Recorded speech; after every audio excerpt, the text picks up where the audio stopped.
What's going on, everybody? We're back with some more comedians, and this is Alec Flynn by Don't Tell Comedy. Let's check it out. I just got fired, but I've been telling people I got laid off. That's the move. You can't say fired. You got to say laid off. When you say laid off, your friends actually have sympathy for you. They're like, oh, don't worry about it. You land on your feet. When you say you got fired, all they have for you is questions. Like, what happened? That's very true. What'd you do?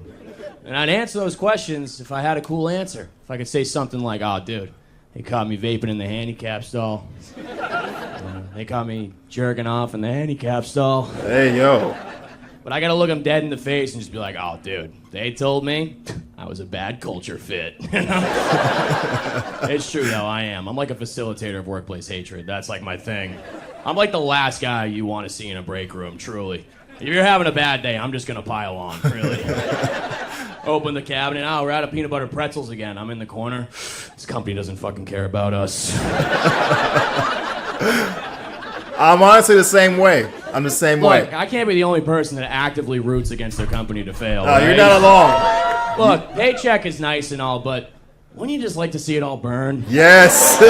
It's a startup. Who would miss it, right? Absolutely. And I had to check on my resume for the first time in a while. You ever look at an old resume and just marvel at the lies?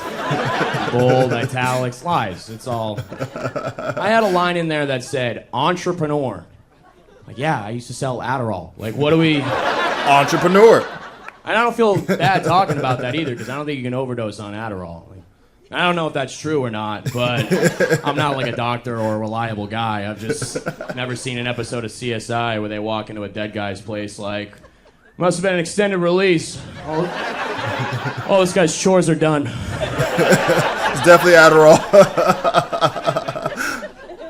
I had to go to a bunch of job interviews, and I thought I'd be cruising through job interviews. You know, I'm a smart guy. I got a lot of charisma. I thought it'd be easy. Charisma? Most of the job interviews are online, though, so what happens is, you forget about them. You're farting around the computer, you're watching a hockey fight compilation, and yeah, I am that Zoom guy. window pops up, you're like, oh, here we go, all right. And you could skate on charisma for like most of the small talk, but charisma. Then they start to really hammer you with the tough questions. They'll go, Alec, can you name a time in your life when you faced adversity? You ever been so unprepared it comes off as white privilege? I'm like, adversity!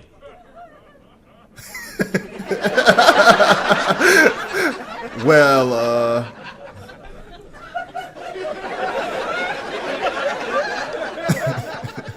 And then you slam the screen shut and blame the Wi-Fi. That's the move. Would you want me to wait and be like, oh, this one time at sailing camp, there wasn't any wind. Like, I'm gonna blame the Wi-Fi. I got a temporary job right now. I'm a substitute teacher. If you ever wanted to find out how your friends really feel about you, just tell them that you're teaching.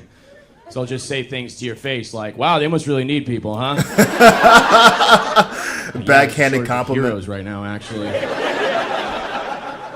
It's always your buddies that work in like tech sales or something. And I would never say that to them about their jobs. I'd never be like, wow, they must really need a washed up D3 athlete with a coat problem, huh?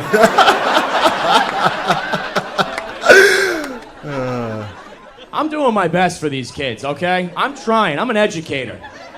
It is tough. I did a whole lesson on apostrophes the other day. I think it was all wrong. I think the whole thing was wrong. At least you're They're trying. asking me, like, how do I know if it's possessive? I'll sound it out. I don't know. No idea. Good part about being a sub, though, for the most part, your job is just throwing on a movie and then watching the first half of that movie 6 times in a row during the day. By the time you get to 7th period, you're like, look, kids, we're starting Mulan from the middle, okay? I gotta find out this bitch defeats the Huns. I'm losing my mind. And I don't like that word sub either. I think that's very demeaning to me, okay? In my classroom, I am not a sub. I am the dom, all right?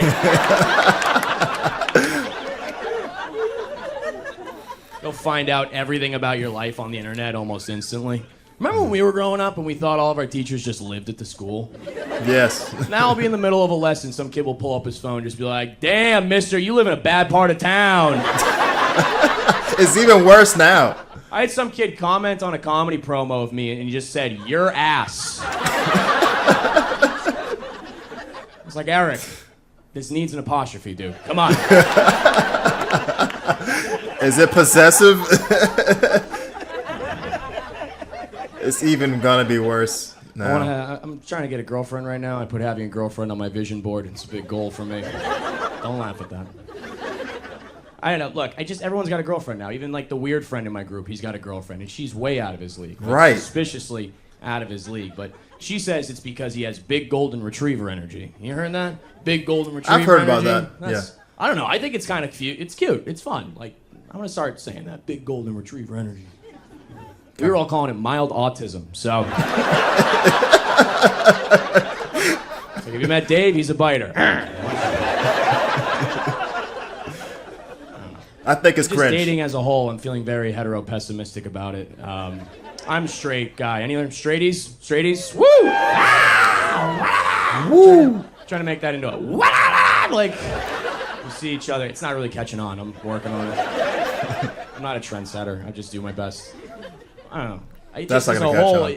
Like as for a straightie, you know, it's as a guy, it feels like I'm always just giving dating advice I didn't ask for, especially on social media. Mm-hmm. On my feed, it'll just be beautiful women with their phones in front of their face saying things like, hey guys, here's the 13 things you do that give girls the ick.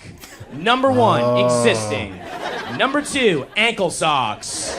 Breathing. All right, should I go to Kohl's or kill myself? What's the move? I'll do both. I'll try. The latter. Sad part is, though, the flip side of that coin is the alpha male content. The guys with the aviators smoking the cigars being like, how value men are bred to be hunters. The worst kind of hunt content. For your prey? It's like, no, dude, I'm going to make like pizza rolls or something. I hate all that alpha male content, dude. It's very toxic. And especially it sucks when your friends do it. Like, I had a buddy, he posted an Instagram that said, when she broke up with you, she made a bet on your future. Make sure she loses that bet. I'm like, are you about to shoot up a casino? What are you talking about? It is getting more sad cringier. I wish my boys could just feel comfortable enough to talk to me. Like, I've been going to therapy for like a month, okay? I'm an emotional intelligence brown belt at this point, all right? I got moves, dude. You want to kill yourself? Have you tried going for a walk, my man? What about breathing, huh? I could use those tips, though. I'm not great. I had a girl over my place the other night for a movie night, and I picked out the movie. About halfway through, she starts kissing my neck a little bit. You know, hand starts going around my belt, so I press pause, and I'm like, hey, what's up?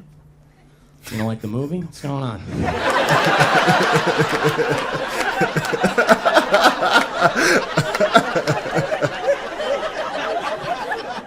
I know you want to Netflix and chill. This is HBO Max and pay attention right now. It's like, I actually want to enjoy the movie. Like, I get it. She wants to get into it on the first date. It's very fun and all, but I'm going slow in this hookup culture now because I've noticed that although we're more likely to hook up on the first date, these hookups are turning into things that are a little bit more physical than for my liking. Like, I'm a kinky guy. I get it, okay? But it's a little bit different when we have a couple margaritas, you come back to my place, and there's a lot of slapping, spitting, choking, pulling, grabbing, things of that. I'm going on these Hinge dates. I'm ending up in cage fights. Is this happening to people? I'm wearing a condom and a mouth guard. I'm not having fun anymore. I'm kidding. I'm just wearing a mouth guard. Come on, Ryan. Come on, give me that. He doesn't want any part of it, but... I mean, that's just the basics, man. And look, we're all kinky people, right? I like being kinky. That's very fun. But there's a difference between being kinky and being openly hand slapped in the face when you don't see it coming, okay? When you don't see it coming. Cowgirl and just whack! You like that? I'm like, yeah, that was hot. Give me a second, my eyes are coming.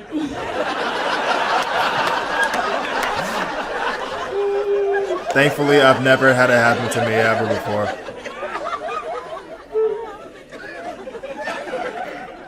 That's wild. What do I say to my boys when I've had an encounter like this? Because normally, sex is a very high-five situation. We go back, we're pumped about it, we're stoked. But what do I talk about when I've had an encounter and I feel like I've been embarrassed and I feel used and I feel dirty? I'm like, yeah, dude, went back with the girl from the bar last night. Uh-huh. Yeah.